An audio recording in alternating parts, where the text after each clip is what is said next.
Ngozi had known hunger all her life.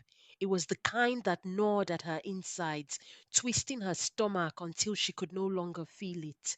In their small, mud walled house, she, her mother, and her two younger siblings survived on scraps. On the good days, they had gari soaked in water. On the bad days, they drank from the village stream and prayed that sleep would drown their hunger. Her father had died years ago, leaving them with nothing. Her mother, Mama Ngozi, tried her best, doing menial jobs, washing clothes for people, and selling vegetables at the market. But no matter how hard she worked, the money was never enough. One evening, as they sat outside their tiny home, Ngozi watched her mother break a single roasted corn into three pieces and hand it to her and her siblings. She took her share and chewed slowly, trying to make it last. Mama, will we ever live this life? Ngozi asked, staring at the darkening sky. Her mother sighed. Only God knows, my daughter, but we must have faith. Faith. Ngozi had heard that word all her life, yet it had never put food on their table.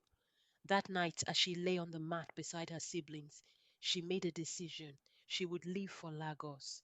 The village held nothing for her except suffering.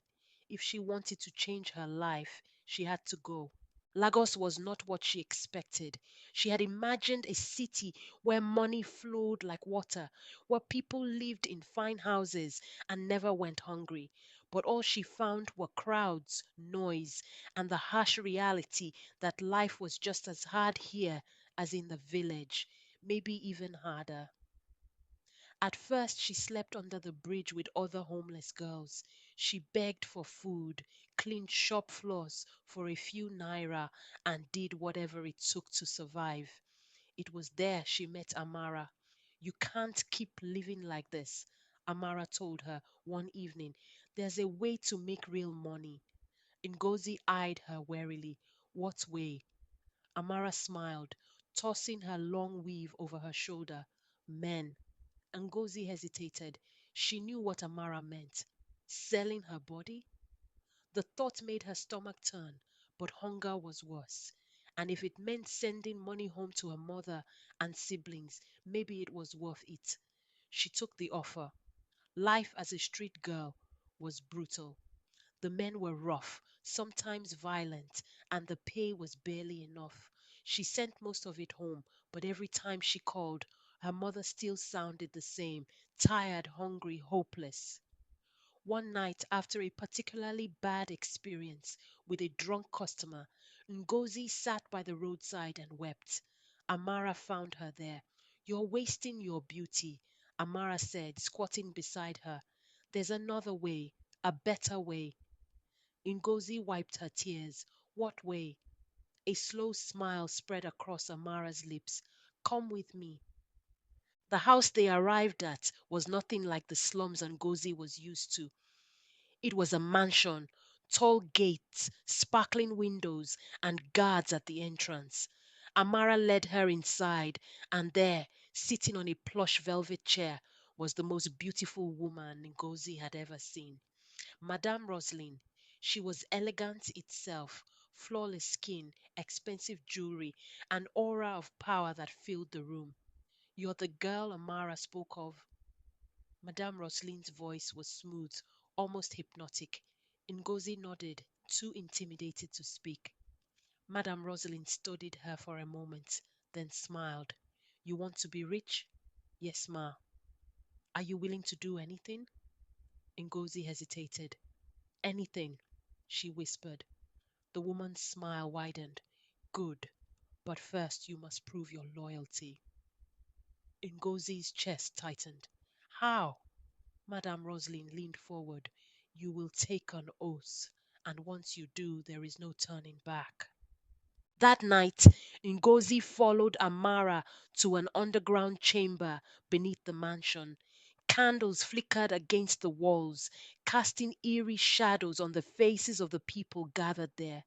In the center of the room stood an altar. On it was a skull filled with a dark, thick liquid.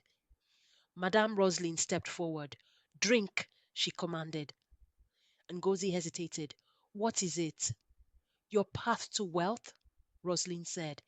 If you drink, you will have everything you desire: money, fame, power.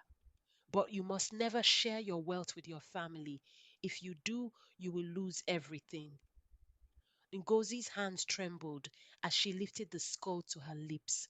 The liquid was bitter, burning down her throat like fire. The moment she swallowed, the room spun. She fell to her knees, gasping as something cold wrapped around her soul. She had taken the oath, and now there was no escape.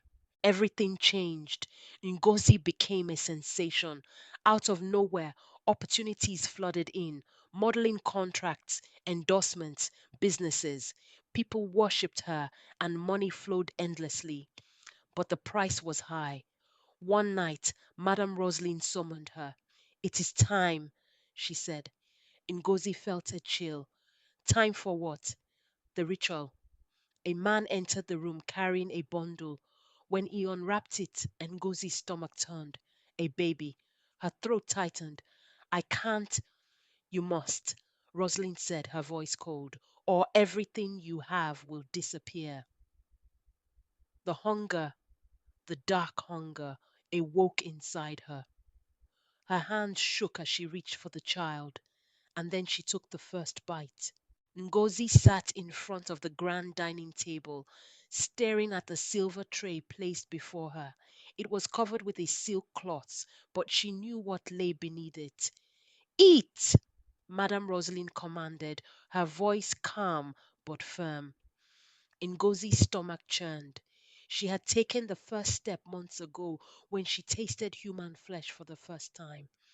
But now it was different. The hunger was growing, gnawing at her insides, demanding to be fed. With trembling hands, she lifted the cloth. A tiny body lay there, lifeless, wrapped in white linen. Her mouth went dry. I, I can't. Madame Rosaline's smile never wavered. Then you can say goodbye to your wealth, your beauty, your life. Ngozi squeezed her eyes shut. She thought of the money, the cars, the fame. She had come too far to lose it all, so she picked up the knife and she ate. As the blood dripped down her chin, a strange warmth spread through her body. The hunger subsided, and in its place, a new energy surged through her veins. She was no longer just Ngozi, she was something else entirely. Years passed, and Ngozi's name became legendary. She owned the finest properties, traveled in private jets, and was invited to exclusive gatherings where only the wealthiest in society mingled. To the world, she was an inspiration, an orphaned girl who had risen from poverty to become a business mogul. But behind the glamour, a dark hunger ruled her life. Every 3 months, the ritual had to be completed, and as her appetite grew, so did the need for more sacrifices. She no longer relied on Madame Rosaline for supply. She had her own people, kidnappers, traffickers, who delivered fresh victims to her doorstep. One evening, as she admired herself in the mirror, she noticed something strange.